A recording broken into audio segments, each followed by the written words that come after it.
মাত্র ২০ বছর বয়সেই জীবনের বাতি নিভে যাওয়ার উপক্রম তানভীর আহমেদ হৃদয়ের। তবে এমন সত্য মেনে নিতে পারছেন না তিনি। আমি নাই যে আমার ক্যান্সার হয়েছে।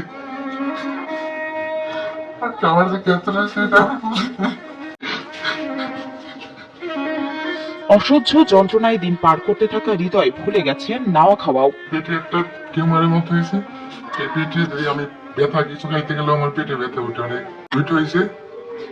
কিছু খাইতে গেলে গলায় বাজে, ট্যাবলেট পর্যন্ত আমি খাইতে পারি না, গলায় খাওয়া লাগে। পরিবারের বড় সন্তানকে বিছানায় পড়ে থাকতে দেখে মায়ের বুকে চলে কষ্টের ঝড়, দু চোখ বেয়ে নামে বাঁধ ভাঙা অশ্রু।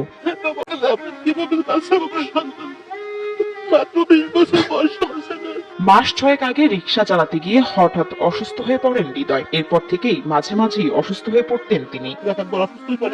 অনেক অসুস্থ, আমি মানে কিছু খেতে পারি না, শুধু বমি আসতো, রক্ত বমি হইতো আগে। তবে ২ মাস আগে হঠাৎ করে গুরুতর অসুস্থ হয়ে পড়েন হৃদয়। পরে পিরোজপুর, খুলনা ও ঢাকায় চিকিৎসা চলাকালে জানা যায় হৃদয় ব্লাড ক্যান্সারে আক্রান্ত। ফেসবুক দিয়ে থাইরয়েড হচ্ছে, আমার শরীর পুরো ফুলে উঠছিল। থাইরয়েড হচ্ছে, এই কারণে শরীর ফুলে উঠছে। নানান জায়গায় নানান ডাক্তার এইসব কথা বলতে বলতে মানে ডক্টরে ধরা পড়ে না, শুধু মেডিসিন দিচ্ছে আর মানে শরীরে ক্ষতি হয়েছে অনেক। কয়েকদিন ১ মাস আগে ঢাকা চিকিৎসাকালীন আমার ক্যান্সার ধরা পড়ে।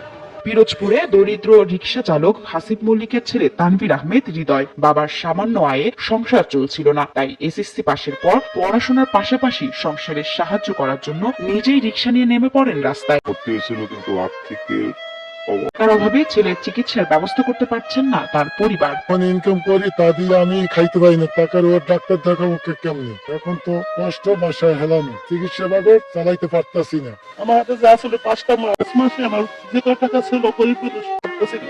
হৃদয়ের চিকিৎসা করাতে এরই মধ্যে প্রায় নিঃস্ব হয়ে পড়েছে তার পরিবার। বিভিন্ন এনজিও থেকে কিস্তি, বিভিন্ন মানুষের কাছ থেকে সাহায্য সহযোগিতা নিয়ে কোনো মতে চিকিৎসার চেষ্টা করছেন তারা। এতদিন পাইছি এই সমিতি ওই সমিতি এরকম করে করে এলাকার মানুষের সহযোগিতা এরকম সবাই কম বেশি দিয়েছে, এমনকি যে কত 5 টাকা সমিতি দিয়ে ওরকম উঠে দিছি, ওই কিস্তির দাঁড়াই না দিই। এখন তো খুবই অসুস্থ, 1 মাস পর্যন্ত ধরা করছে। এখন কি করতে পারি আপনারা বলেন, আমার খুবই অসহায় ছিল।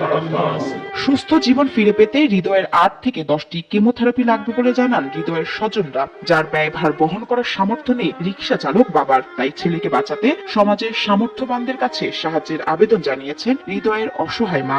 আপনারা সহযোগিতা আপনারা করে আপনার ছেলেমেয়েরা